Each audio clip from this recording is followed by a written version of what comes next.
Since 2018, Formula E has made its annual pilgrimage to Saudi Arabia. In this epic part of the Middle East, we've seen drama down to the wire, daredevil overtakes, and some very exciting dueling in the desert. It's time for FE to light up the night once again as we welcome you to the Jeddah E-Prix. Let's have a closer look then at this circuit. 3 kilometres long, 19 turns in total. Karun Chandok, talk us through this track because it's been on the calendar since last year and it's already proven to be an epic venue. It is a busy lap for the drivers. There's very little time apart from the start-finish straight where they're actually going straight. So turn 1 into turn 2 is a big braking zone, probably the best overtaking opportunity on the track. A lot of curve to be used there as well. Turn 4, watch out for lap 1 incidents. We saw that happen last year. Turn 5, probably the fastest proper corner on the circuit, a real challenge for car balance. Then you got the bus stop chicane where you got to hop over the curbs. Turn 13, where the attack mode will be. Watch out for drivers running wide there to take the attack mode across the sensors. And then you got 2 chicanes to finish up the lap. Traction, really important, as well as compliance over the curbs. Well, let's take a closer look then at the grid for round 4 of the ABB FIA Formula E World Championship. It's an all-Lola Row 10 de Grassi, a 3-place penalty for not following the race director's instructions in free practice 1. Buemi came from last in Miami to 7th on the grid. He's got Felipe Drugovich alongside, who was on the front row a fortnight ago. Oliver Rowland hit the wall in FP2. He's got some work to do from 16th. Joel Eriksson, career best 4th place for him last time out in Miami. He's got championship leader Nick Cassidy, who was unhappy with his setup alongside Dan Ticktum, quickest in FP2, but no rear grip is what he was complaining about coming into qualifying. And the top 10, this is how it lines up on the grid. Mitch Evans is in 10th place. He had his record-setting 15th win in Miami. It's his lowest grip position, though, of season 12 from P10. Dennis complained also of rear grip issues like Dan Ticktum. His best starting position in this part of the world since 2024. Vergne equals his best starting position of this season with 8th place as well. And he has got Nico Muller for company alongside. He was on pole position in round 3. He's only scored points, though, once before in Saudi Arabia. Next up, Antonio Felix da Costa outqualifies his teammate for the 3rd time out of 4 starts this season. And Taylor Barnard was on pole here 12 months ago. It's his first start outside of the top 4 in Jeddah. Norman Nato, his best qualifying of season 12 for Nissan. Failed to score points, though, here in season 11. Next up, Pascal Wehrlein leads Porsche's charge from 3rd on the grid. They've not won in Saudi Arabia since 2023. Gunther, pole in the win here 1 year ago. Missed out on pole today, though, by a 10th of a second. That place is occupied by Edoardo Mortara for his first pole since 2024. He could become the oldest ever race winner. And we've also got the 3rd consecutive Swiss pole sitter in Formula E history, setting a new record. So, a bit of confusion on the grid by the looks of things here. I don't know why we've got a green flag, because... Yeah, we've got the green flag at the back, but surely that can't be right, because you can see Dan Ticktum is there, and what looks to be, we're going to get a delayed start to the race, one would imagine. We'll wait and see how this one is going to work out, but as you can see quite clearly, a couple of vacant positions on the grid. That's behind Jake Dennis, so Nick de Vries and Nick Cassidy, not in the right places. So why hasn't de Vries moved forward here? Has he got a problem?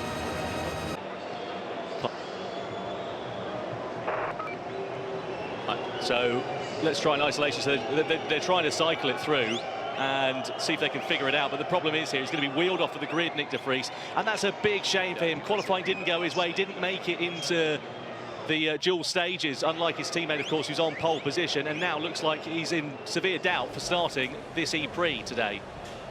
Ready to take to the circuit for 31 laps of action, which is ready to begin here in Saudi Arabia. On the left-hand side is Edoardo Mortara. On the right-hand side is Maximilian Gunther. It is all eyes on the light as 5 of them come on, and we wait to see who will command on the Corniche coast as the lights go out and we go racing. Big burnout from Edo Mortara, and that means that you can see Pascal Wehrlein taking evasive action and Barnard going through on the outside, side by side with the 2 DS Penskes for the lead down into turn 1. So it's Gunther the lead from teammate Taylor Barnard, and Mortara making an absolute shocker of a start, mired right down in the middle of the pack. It looked like Mortara was only in 2-wheel drive there. He burned out so much, it was like the 4-wheel wasn't activated for the start. Yeah, I mean, it's super disappointing for him. He's down in 7th place now. But I tell you what, well done to all the drivers for getting through that first sequence with no real damage. Mortara on the fly back already here against Jake Dennis, looking for the inside line and then the outside line, subsequently into the bus stop chicane. He's side by side with the Porsche, moves Nico Muller out of the way, and Muller then dropping down a place. So Mortara, as you can see, on the fight back, very aggressive in the opening lap. He has to do it while the field is now bunched up. It's a case of damage limitation, and there is a problem and a retirement for Zane Maloney in the lowly Yamaha app. Looks like he is going to be out of this race before it has begun, and that surely is going to bring out a safety car unless they can get it recovered. It's down at turn 7. Where's that? It's a sort of mid part of the first sector. I don't know if there's going to be a gap in the wall. We'll wait and see whether they can get that car recovered, but not ideal at all. Clearly some contact there for Maloney. Meanwhile, look at this on the inside for Pascal Wehrlein, looking to make some moves on Taylor Barnard's third place. Can't do it into the final chicane. Yeah, he had a little look there, but you have to be fully alongside to make a move into any of those tight chicanes. So up at the front, Max Günther, last year's winner here, of course, in Jeddah, in the lead. Yeah, front wheel broken. Front wheel broken. Yeah. Attention everyone, this is race control speaking. We go full course yellow in 3, 2, 1. Full course yellow, please. Yeah, no surprise there at all to see a full course yellow second place. He's now dropped down into third because Nato's got himself through in the Nissan 4P2. Safety car then comes in at the end of this lap, and the race will now resume. So it's now down to Maximilian Günther to set the pace. When is he going to hit the accelerator and choose the go point now? Because he effectively becomes the safety car until they cross the timing line. Well, presumably, given that they'll all have the same deployment, you go as whenever you fancy. Yeah, I mean, I think he come out of the chicane, I expect he's going to floor it as he does. Coming out of the chicane, that's a natural point to get out of there, because other people still have steering lock on and still trying to get straight, and he gets a good jump there. So Nato feeling the need to defend the inside from Taylor Barnard, but a good clean restart there for Max Günther. So far, DS Penske 1 and 3, so it's a good start for them. Yeah, we're expecting this to be a pretty flat-out race prior to the safety car. You should imagine that'll be even more so because they've saved a fair bit of energy now under the safety car. The original pit boost window we were expecting in this race, by the way, was around lap 13 to lap 20, there and thereabouts. It's when the battery is in between the 40 to 60% state of charge in the race. Inevitably, your optimum strategy will only be one, and you'll end up favouring one driver over the other. So that's quite a tricky call to make. Whereas in Mahindra's case, there's only one driver, Mortara, right up at the front there. Speaking of pace, by the way, Nato sets a personal best last time around. He's increased the gap, and you can see that Wehrlein's trying to get the hurry on as well as Barnard defends down into turn 1. So I wonder whether Wehrlein can just see Nato starting to stretch that gap out. It's now over a second between himself and the prevailing field, and whether Wehrlein wants to try and follow him. Yeah, look, it's a long way to go, but you've got to say this has been a strong qualifying and first part of the race for Nato, and he really he needs this performance. Yeah, we are down on energy to assist the car, just to confirm. Minus 0.6. Yes, I know. So Wehrlein there, he's expending energy at the sharp end of this race in order to sort of live with the pace we're seeing from the likes of Nato and Max Günther. And the thing is, as you say, the pace is quite strong at this early stage of the race for these drivers. Is that going to compromise them later on, though? Are they going to have to try and save energy because they've used more up in this sort of opening phase of the race? No one has taken attack mode yet. Just one attack mode, again, to remind you, in these pit boost races. Nato must be very confident of his energy numbers, because he's got free air, he is pushing on, he's dragging the pace, and by being at the front of the pack, he's obviously cutting that hole in the air, so he's not, he's not getting the benefit of any slipstream. But look at the numbers there on the left, he's... Just remember who you're driving for and stop outside their garage. Yeah, here we go, Barnard into the pits, exactly as you called it, Karun. So they are alternating the strategies there for the two DS Penskes. Günther in attack mode, 4 minutes left on the clock as his teammate Taylor Barnard comes in at the end of lap 16. So we can see, obviously, there's a gaggle of cars. Barnard, Dennis, Costa, Tickton, Vern, Buemi, all in the pits here, so they'll all get charged up.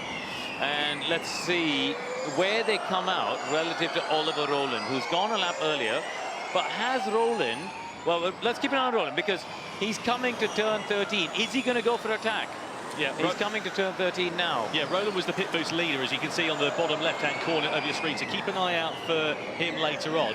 He's not taking it. No. He's not taken attack mode. He's come through, which is interesting because Ericsson has. So does Ericsson, obviously he's lost probably 5-6 seconds in the start, but Roland has chosen not to take attack mode, which, you know, maybe would have been enough to jump ahead of these guys. Yeah, we'll wait and see how this works out. So the drivers that came into the pit lane at the end of lap 16, they're now coming out of it. There is Oliver Roland on the left-hand side of your screen. And where is he going to emerge in this one? He was about 12th or 13th position prior to the pit stops. And as it all works out for Oliver Roland, has he lost time net to the rest of the field? Well, he's side by side here with the Cupra Kiro of Dan Ticktum. Ticktum trying to defend the line into turn 4. Trying to switch back here is Oliver Roland on the inside into turn 5. Can't find his way past, though, at the moment.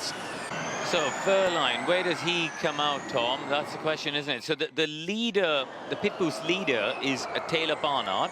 He is currently, I can tell you on the track map, he is down the back straight coming towards turn 13. So let's keep an eye on that versus where the Porsche comes out. Yeah, well, the net pit loss time, we reckon, about 56 seconds or so in total. 34 seconds to come to the stop. Obviously, that's when you're stationary, but the total time from the time you go into the pits and the time you exit the pits is about 56 seconds, as Muller, very deep, down at the bus stop chicane, gathers it all up and lives to fight another day. But that's a warning sign there for the Swiss driver in the Porsche as Wehrlein exits out of the pit lane. And where is he going to emerge in this race? Well, I think coming through the pit exit, you've actually, the corner is a more open radius. So you carry more speed than the people coming through turns 1 and 2. And he has come out clear off that pack. So that pack of cars... Yeah, Günther, as you say, has got into net race lead. I mean, the gap is about 7/10 of a second or so between himself and Wehrlein. Wehrlein's in attack mode, so Günther, I'm sure, is going to have to go for exactly the same strategy this time around. There is your effective race leaders in this one. Günther, who is in 5th position, and Wehrlein, who's in P6. And Wehrlein is going to be breathing down the neck of that DS Penske before the end of this lap. He sounded so excited on the radio, didn't he, when he overtook Günther earlier. All that's been undone, but here he goes, using the attack mode, and out drags him down into 13. Yeah, Günther doesn't go into attack mode. I wonder if he's used it. Yeah, don't forget. Oh, he has, of course. I beg your pardon. Of course he has. Yeah. So that's the problem. He's left invulnerable then here, hasn't he? Yeah. Yeah. I mean, that's a contra strategy, isn't it? They chose to go first, and now for the next 4 minutes and 30 seconds, he's going to see that Porsche just disappear up the road, and he's under attack from Dennis and Costa for the next 2 minutes. So Günther's going to lose out to those two, and maybe even Ticktum and Barnard. Yeah, the final 4 drivers then coming out of the pit lane. So they were quite the way down the back of the field, the likes of these 4. And where are they going to emerge in the race for this one? Now we can see Edoardo Mortara trying to make some moves there on Dan Ticktum. 4th position, that's inside the top 5. As you've got Nico Muller. So Muller just on the fringes of the top 10 here, and Evans trying to challenge Muller on the inside into turn 4, gets the move done in the Jaguar and goes through inside the top 10. There's moves being made there as well. Sebastian Buemi was looking for the pass on Oliver Roland. Yeah, Mortara's going to clear up here, isn't he? He's going to go straight past Dan Ticktum, and there's going to be nothing that they can do. Look at this, though, side by side here between Dennis and Costa. Down into turn 13, Dennis defends, Costa attacks. No positions changing there for the time being, but Mortara is going to be the man on the move. Likewise, Evans and Muller, they could bring themselves right into the picture here. Mortara's through on Norman Nato for 5th now. Yeah, but I think Nato made a mistake there, because we saw Ticktum defending out of 13 into these last 2 chicanes. It is possible to defend against people in attack mode, whereas Nato just gave it up, and it's allowed Mortara to get ahead and now get a run on Barnard. So they're making it a bit easy sometimes. But yeah, as I said before, I think Mortara is going to end up in 2nd place here. About 4.5 laps. That's what we reckon the attack mode is worth over the course of those 6 minutes. So let's see what Mortara can do. My tyres are hotter than the core of the sun. Good move around the outside. Yeah, that's Taylor Barnard. He was making positions on then, or trying to at least as well. And now Barnard's going to be vulnerable here to Jean-Marie Vergne, who's also in attack mode. Muller side by side still then as they come down the start-finish straight. And Muller now is ahead of Dennis, and Dennis is dropping like a stone. If you consider that he was in the podium places just a lap or 2 ago, and now he's down outside of the top 5. Yeah, just the way the strategies have fallen, there's nothing you can do against attack mode. Cassidy could be on the move here as well. He's got 4 minutes left of attack mode. He's got the inside line against Dan Ticktum. He's now into the points for the first time in this race, is Nick Cassidy. This is exactly what we're used to seeing from the New Zealand driver. He just seems to ghost his way up the field. He's done an alternate strategy, taken that late attack mode, and now the field's all bunched up. He can take profit of it. Yeah, but he's going to lose big time in the championship battle, isn't he? Wehrlein's about to score 25 solid points here at the front, and Mortara worth the gap 5.2. So Wehrlein still looking looking good. Jean-Eric Vergne, he's in attack mode now. He's moving up. Keep an eye on Mitch Evans versus Mortara, Tom, because he's going to get an extra lap or so, isn't he? Yeah. Evans is going to get an extra lap, and he is, what, about 3 seconds behind Mortara? So he might get a bit closer. Yeah, Mortara's times haven't been reflective of being in that attack mode. Yeah, one-handed lap in this one. That's a legacy of the early safety car we had in this race. And Mortara's coming to the end of his attack mode. Evans is going to have about 1 minute and 20 seconds or so left, about the same as Nico Muller behind. And speaking of behind, look at the moves being made there. Nick Cassidy on the attack against Taylor Barnard for 8th place. Now on the attack for 7th place against Jake Dennis. He's making it look easy here. You cannot be serious. For sakes. Okay, refocus, you're good on energy, and only Evans and Muller. You are fighting with Evans and Muller. Keep his slipstream with Jeff to go back to the gap. So Cassidy sniffing an opportunity of a podium here. He's up and into 7th position at the moment. Yeah. He's got Costa and Vergne in front of him. They're not in attack mode right now. And of course, Cassidy's got about 1 minute or so left more than Evans and Muller once they come to the... And obviously, very unhappy about it. And I wonder whether that's befalling Wehrlein here then. So the gap has come down to 2.5 seconds. I don't think it's going to be too much to worry about this final lap, but you can see that Mortara visibly is pushing. However, he's coming down to that final percent's worth of energy. Yeah, I mean, Mortara must be a bit confused in the cockpit as to how that's played out, where Wehrlein ended up so far ahead. I'm sure all of these other drivers must be wondering, how did Wehrlein end up 7.4 seconds ahead at the end of the cycle? And you know, that's the debrief for later. For now, though, look at this. Final lap, Evans versus Muller. Yeah, they have to be really conservative on energy here then, aren't they? Because you can see they're coming down to those final sort of 0.5% worth of energy. But Pascal Wehrlein has absolutely commanded this race. From the moment that pit boost strategy worked out for the German driver, it's his 100th start in Formula E, and he exits the final turn here in Jeddah to come to the timing line. And he will take his 9th career victory in Formula E. Pascal Wehrlein wins in Saudi Arabia for Porsche. Edoardo Mortara, 2nd position for the Swiss driver, and Mitch Evans on the podium for a 2nd race in succession. Absolutely phenomenal race, phenomenal drive, phenomenal strategy from Porsche, and it's Pascal who pounces to the checkered flag and takes his 9th win, his 1st of season 12. Let's try and talk to him down in the cockpit. Pascal, is Karun up in the commentary box? Congratulations, that was a brilliantly executed race with the strategy and attack mode. Well done.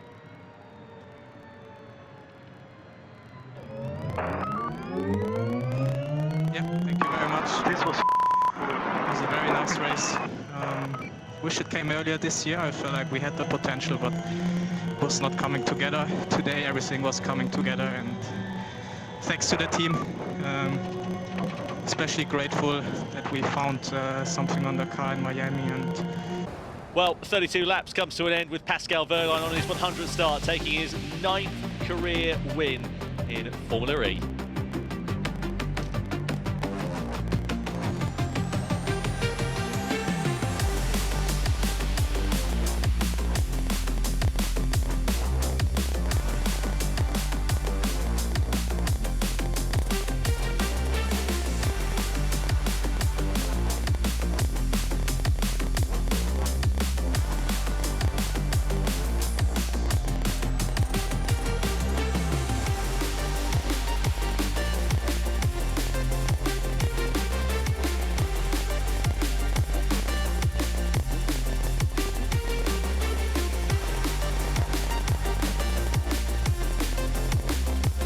Saudia Group to present the trophy to the winning team, Porsche Formula E team.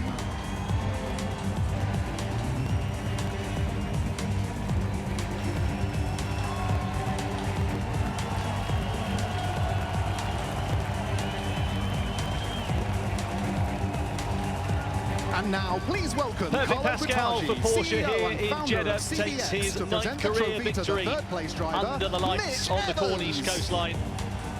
What a way to start the weekend, and of course, well, less than 24 hours time, we get to do it all over again as we begin round 5. 1 lap shorter in terms of the race duration. as well as Next, the return please of welcome both His pit Royal boost Highness stops. Prince Khalid Sorry, bin Sultan both attack modes, I should say, rather, Al Faisal, as we Chairman have of no Saudi pit boost in the Automobile and races Motorcycle tomorrow. Federation Now time for and the Saudi awards to Motorsport be Company presented. to present the trophy to the second place driver, Dignitaries make their way Edoardo onto the Mortara. stage in front of the crowd here in Saudi Arabia. Garlands, first of all, presented the team representative, Next, Florian on Bodlinger, behalf of as well Mohammed bin as the Sulayem, top three FIA finishers of Mitch Evans, please Edoardo welcome His Mortara, Royal Highness and Prince Pascal Khalid bin Wehrlein. Sultan Al Abdullah Al Faisal, Chairman Not of the long Saudi before the Automobile and trophies will be Motorcycle presented Federation also. and the Saudi Motorsport Company to present Great crowd the we've had FIA here President's in Medal Saudi to Arabia. Pascal They really have Wehrlein. been exceptional. Great energy, great atmosphere. And now time for the winning trophy to be presented And finally, to please the welcome Porsche His team. Excellency Mr. Bader For the first time they'll be Al-Qadi, holding Vice the Minister trophy of along Sports, to in present the trophy to our winner, 2026 Pascal Formula E Wehrlein. season. Bit of a trying start to the year for them. A couple of podium finishes, but not standing on the top step. Not the usual form we're used to seeing from the German outfit. Third place trophy though for Mitch Evans, a second successive podium. Jaguar's And first now in it's Jeddah time as well. to celebrate. Kiwi just backing up that pace that we saw from him a fortnight ago in Miami. Ian James, the new team principal, down there as well. Sure, we'll be pretty happy with that, but again, as we say, not a long time for them to go before we reset.